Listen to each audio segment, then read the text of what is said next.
రీసెంట్‌గా నా బర్త్‌డేకి అయితే మేము రిషికొండ దగ్గర ఉన్న సాయిప్రియ రిసార్ట్స్‌కి అయితే వెళ్ళాము.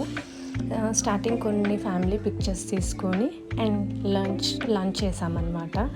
మేమైతే ఫస్ట్ సూప్ తీసుకున్నాము. నెక్స్ట్ అపోలో ఫిష్ తిన్నామన్నమాట. నాకు అపోలో ఫిష్ ఎక్కడ తిన్నా నచ్చుతుంది కానీ నాకు సాయిప్రియ రిసార్ట్స్‌లో ఎందుకో నచ్చలేదు. ఆ రోజు వాళ్ళు మాకు అంత హాట్‌గా కూడా సర్వ్ చేయలేదు. అంటే చల్లగా అయిపోయినట్టు అనిపించింది. అండ్ నెక్స్ట్‌ది వచ్చేసి నాటుకోడి బిర్యానీ అనమాట.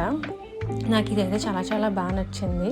అండ్ నాకు ఆ కార్వింగ్ అది కూడా వెజిటబుల్ కార్వింగ్ ఆ ఎగ్‌తో కార్వ్ చేశారు కదా, అది నాకు చాలా బాగా నచ్చింది. అండ్ మొజిటోస్ అయితే కంపల్సరీ కదా. ఇదైతే వర్జిన్ మొజిటో, ఇంకొకటి బ్లూ కెరాసో అనుకుంటాను. 2 మొజిటోస్ చాలా బాగున్నాయి. నేనైతే డిజర్ట్స్ అయితే చాలా బాగా ఎంజాయ్ చేశాను. ఆప్రికాట్ డిలైట్ యాజ్ యూజువల్ నాకు చాలా బాగా ఇష్టం, కానీ ట్రై చేయాలా